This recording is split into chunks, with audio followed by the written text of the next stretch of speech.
मदनपुर गांव का चौराहा हर शाम जीवंत हो उठता था। सूरज जैसे ही ढलता, नीम के पुराने पेड़ के नीचे एक नीला ठेला आकर रुकता।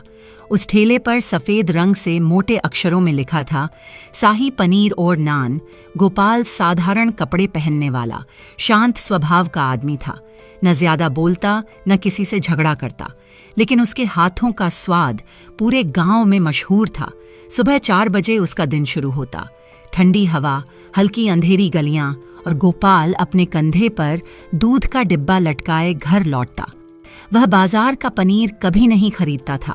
वह खुद दूध उबालता, नींबू डालकर उसे फाड़ता, सफेद मुलायम पनीर तैयार करता। उसकी पत्नी कुसुम पास खड़ी रहती। रसोई में दूध की खुशबू फैलती और धीरे धीरे पनीर मलमल के कपड़े में बंध कर लटक जाता। इतनी मेहनत क्यों करते हो? बाजार से भी तो पनीर मिल जाता है। बाजार वाला पनीर भरोसे का नहीं, हमारे ग्राहक हमारा परिवार है। गोपाल के पिता भी यहीं ठेला चलाते थे।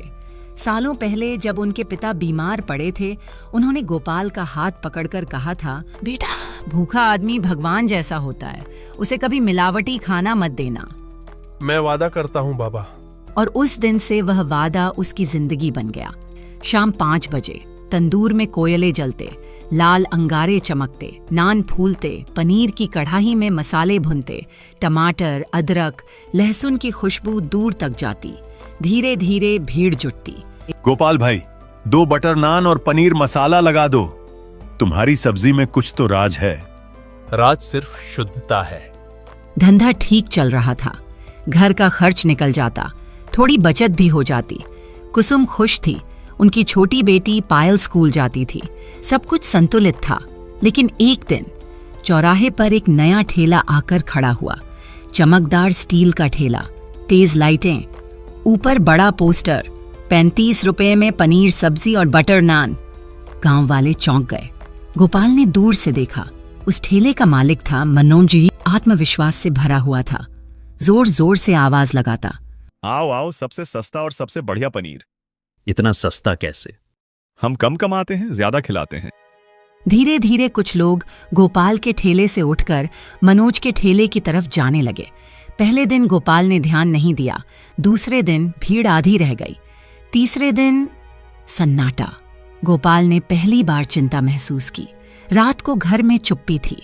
आज कम कमाई हुई? हाँ, लोग नए ठेले पर जा रहे हैं। इतना सस्ता कैसे दे रहा है वो? यही तो समझ नहीं आ रहा। गोपाल ने तय किया वह खुद जाकर चखेगा। अगली शाम वह भीड़ में खड़ा होकर मनोज के ठेले से पनीर की प्लेट लेता है। पहलाने वाला कुछ अजीब।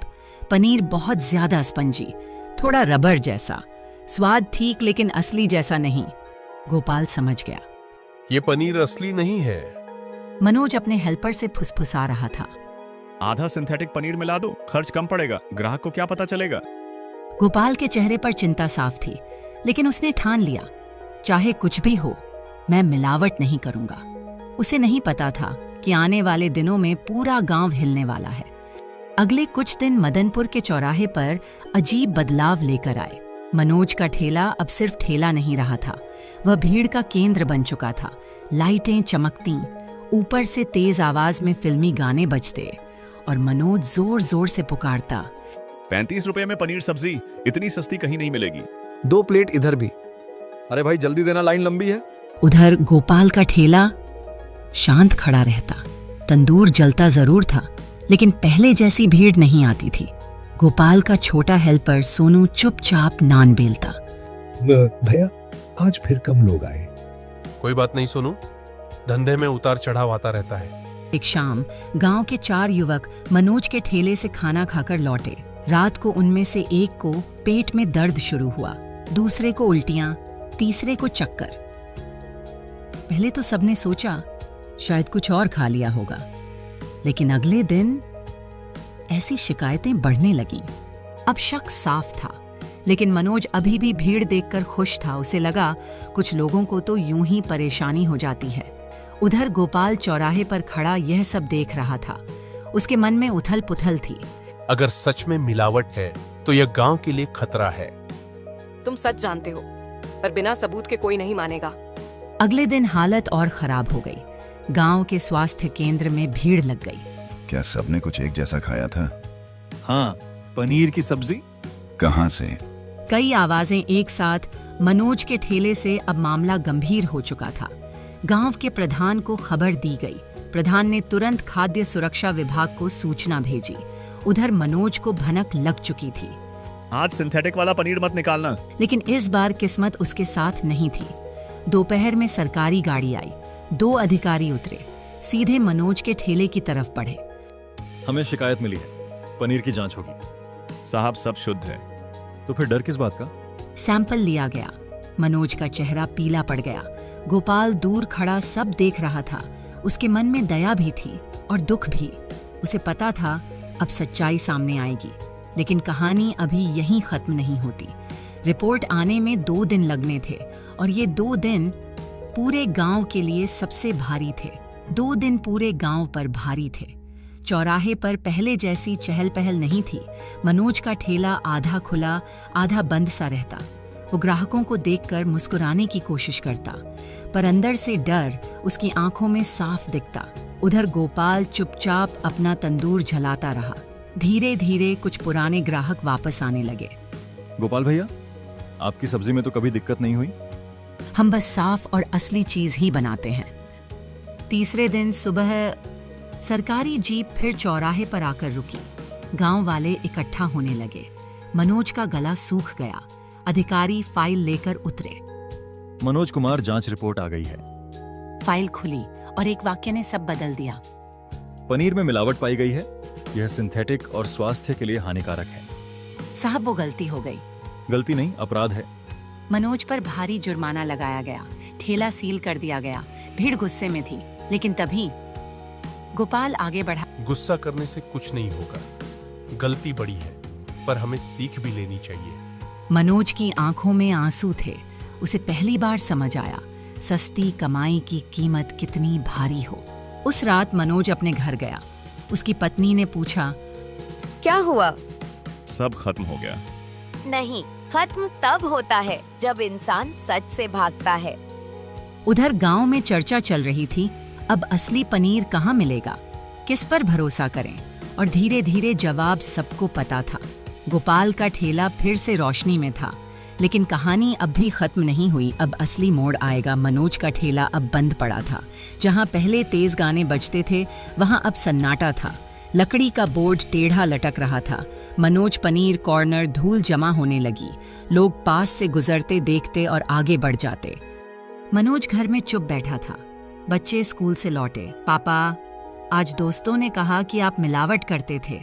मनोज की आंखें झुक गईं। अब पछताने से क्या फायदा? फायदा नहीं, लेकिन सुधार सकता हूँ। उधर गोपाल का ठेला अब पहले से ज्यादा चल रहा था, लेकिन वह खुश होकर भी पूरी तरह खुश नहीं था। उसे लगता था कहीं ना कहीं गांव में विश्वास टूट गया है। एक शाम मनोज चुपचाप गोपाल के ठेले पर आया। लोगों ने देखा जिस आदमी से वो प्रतिस्पर्धा करता था उसी के सामने खड़ा था। मुझे काम चाहिए। काम? मेरे साथ? हाँ, मैं फिर से शुरू करना चाहता हूँ, इस बार सही तरीके से। एक शर्त पर। आज से सिर्फ असली पनीर और पहले दिन की कमाई गांव के स्वास्थ्य केंद्र को दान। मैं तैयार हूँ। अगले दिन चौराहे पर एक नया बोर्ड लगा। गोपाल मनोज असली स्वाद ठेला नीचे लिखा था। शुद्धता हमारी पहचान। पहले दिन कमाई कम थी, लेकिन विश्वास लौटना शुरू हो चुका था। और सबसे बड़ी बात, मनोज के अंदर का बोझ हल्का हो गया था। लेकिन कहानी अभी पूरी नहीं हुई। अभी असली परीक्षा बाकी थी। गांव के चौराहे पर अब रोज भीड़ लगने लगी थी। असली स्वाद, पनीर सब्जी और नान गोपाल तंदूर संभालता। मनोज मसाला बनाता। सोनू ग्राहकों को परोसता। सब कुछ ठीक चल रहा था, लेकिन एक दिन कुछ अजीब हुआ। भाई, आज पनीर थोड़ा अलग लग रहा है। मनोज चौंक गया।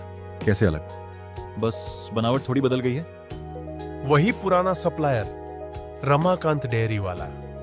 लेकिन आज वो खुद नहीं आया था, उसका आदमी देकर गया था। अगले दिन सुबह सुबह खबर आई। गांव की महिला, कल जो पनीर खाया था बच्चे का पेट खराब हो गया। मनोज के हाथ कांपने लगे। उसे अपनी पुरानी गलती याद आ गई। नहीं, इस बार हमने कुछ गलत नहीं किया, लेकिन सच पता करना जरूरी है। गोपाल सीधा डेयरी पहुंचा। गोपाल, रमाकांत जी, कल जो पनीर भेजा था वो अलग था। मैंने तो कल पनीर भेजा ही नहीं। क्या मतलब? मैं तो शहर गया था, कोई डिलीवरी नहीं हुई। गोपाल के पैरों तले जमीन खिसक गई। तो फिर कल पनीर लाया कौन था? मनोज। हमें ठेला तुरंत बंद करना होगा। क्यों? कल जो पनीर आया था वो हमारे सप्लायर का था ही नहीं। अब शक गहरा चुका था। किसी ने जानबूझकर उनके ठेले में नकली पनीर पहुंचाया था। लेकिन कौन और क्यों? गोपाल और मनोज ने उसी वक्त ठेला बंद कर दिया। भीड़ हैरान थी। अरे क्या हुआ? आज खाना नहीं मिलेगा? पहले सच्चाई पता करेंगे। मनोज की आंखों में डर साफ था। उसे लग रहा था कहीं फिर से वही बदनामी न लौट आए। तीनों ने बैठकर कल की पूरी बात याद की। सुबह एक आदमी आया था, बोला रमाकांत जी ने भेजा है। गोपाल, पहले कभी देखा था उसे? सोनू, नहीं। मनोज, उसने पैसे भी नहीं लिए, बोला हिसाब बाद में कर लेंगे। गोपाल, यही सबसे बड़ा संकेत था। गोपाल सीधे श्याम होटल की तरफ बढ़ा। मनोज पीछे पीछे। श्याम दरवाजे पर खड़ा था, चेहरे पर हल्की मुस्कान। गोपाल, कल जो नकली पनीर हमारे ठेले पर पहुंचा उसमें तुम्हारा हाथ है क्या? श्याम, साबित कर सकते हो? मनोज गुस्से में था। मनोज, क्यों किया ऐसा? क्योंकि तुम दोनों की वजह से मेरा होटल खाली हो गया। लोग अब तुम्हारे ठेले पर जा रहे हैं। इतने में भीड़ जमा हो गई। गांव वाले सुन रहे थे। हाँ, मैंने भेजा था नकली पनीर ताकि लोग समझें कि तुम भी मिलावट करते हो। भीड़ में सनसनी। लेकिन श्याम ने सोचा नहीं था कि सामने पंचायत के 2 सदस्य भी खड़े थे। तो तुम मानते हो कि तुमने जानबूझकर गांव वालों की सेहत से खेला? श्याम चुप। फिर बोला, मैंने सिर्फ उन्हें बदनाम करना चाहा था, किसी को बीमार करने का इरादा नहीं था। लेकिन सच सामने आ चुका था। पुलिस बुलाई गई। श्याम को पूछताछ के लिए ले जाया गया। अगर हमने आज ठेला बंद नहीं किया होता तो बदनामी हमारी होती। भैया, आपने सही वक्त पर फैसला लिया। अगले दिन गांव में घोषणा हुई। गोपाल और मनोज ने ईमानदारी दिखाते हुए खुद ठेला बंद किया और सच्चाई खोजी। इन्हें सम्मानित किया जाता है। तालियों की गूंज। उस शाम फिर से ठेला खुला।